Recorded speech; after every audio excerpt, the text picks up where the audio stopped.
What's going on, guys? Gabe here with the Review Dork. Make sure you guys hit the subscribe button and also check out the link in the description for our sister YouTube channel, Trade 1348. We will begin building the content, free content to help you navigate a very uncertain market. So make sure you check out that link down in the description. But what I want to talk about is Apple here. Now, Apple, we have the September event tomorrow coming out of the gate.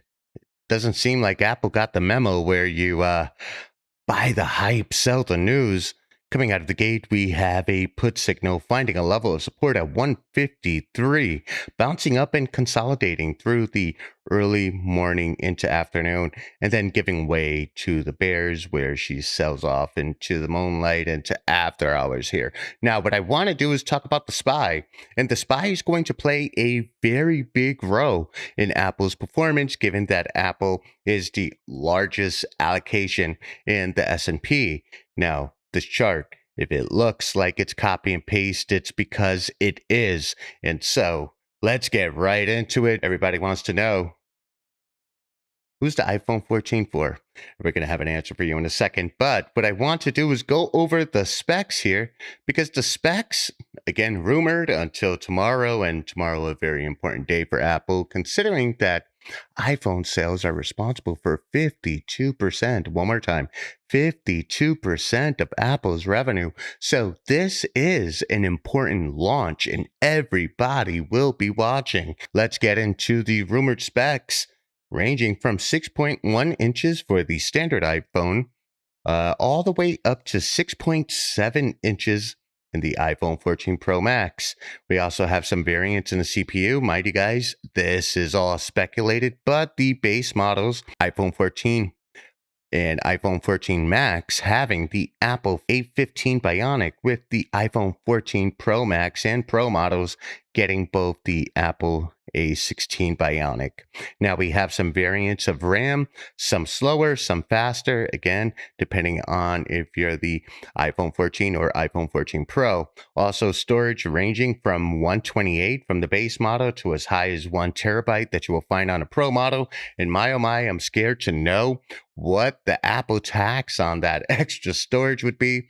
Also considering that there are rumors that Apple will be raising the prices $100 for the Pro models. Now, let's go ahead and get into some of the specs here, in particular the camera, because everyone just loses their mind about the camera, with 48 megapixel main, 12 megapixel ultra wide, and 12 megapixel telephoto with 3 times optical zoom.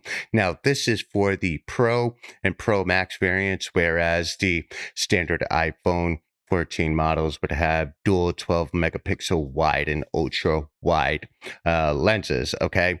Now, we don't want to get so much into the design. I'm rather skeptical about this eye here. I don't feel like that's very much Apple-esque, if you will. But I do like this design, the pill design. Before, some say, like, why can't they just get rid of the notch? Well, they're making their attempts. And, I really like the way Samsung has done a great job with the Fold here. Speaking of great job with the Fold, a lot of tech enthusiasts say that the smartphone has reached peak smartphone, meaning there's lack of innovation. There's really so much horsepower that you can, pack into a 6.7-inch device. And then, each and every year rests this $1 million question. Who's the iPhone 14 for? Is it for those who have the iPhone 13? For those who have the 12? For those who have the 11? Now, before we get into that answer, really quickly, let's go ahead and check out the current trade-in values. Currently up to $600 with the iPhone 12 Pro Max. I would like to see this updated with the iPhone 13 Pro and see if there are any adjustments, or if the iPhone 13 simply gets slotted up above this and we get up to $700 trade-in value. And the reason why I'm really interested in that is because, again, the speculated price increase on the iPhones, and considering the current economies that we live in, I wonder if Apple's really reading the room. Which then brings me to the question, Who's the iPhone 14 for? Is it for you? Is it for me? Or is it for shareholders? Now, this is rather interesting here. In this article, analyst Brian White, who has a buy rating of 174, and if we look at the chart, we're about 20 points away. Now, he noted that the macro environment has become disconcerting, and the timing of the event a week earlier than last year is a bit curious. Given the current environment, we suspect Apple may have chosen to hold this year's event a week earlier to add some juice to fourth quarter revenue. Ooh, hoo, hoo, hoo, hoo. There you go. That's your answer. Supporting management's qualitative guidance of accelerating year-over-year revenue growth in the fourth quarter. Typically, we see the event being held at or about September 14th, which allows us to speculate that the release of the new iPhone would be at or about September 16th, with pre-orders opening up on September 9th. Now, there's a lot to be answered, and we will see that in tomorrow's event, but given the current state of the economy and looking at the way the stocks are performing, I'm not quite too sure if investors are ready to buy the hype and sell the news, especially when we look at Apple here on the daily. Apple currently sitting right here on the 200 EMA with relative strength well below 50, confirming we are in a downtrend. We have the MACD and its signal line approaching neutral, with ADX letting us know that the originating momentum has sort of kind of come to an end. And now we are in a current downtrend. Let's also keep this in mind. September for the broader markets are horrible. And Apple tends not to do so great in September either. Okay, so let's go ahead and keep our expectations in check for the stock's performance.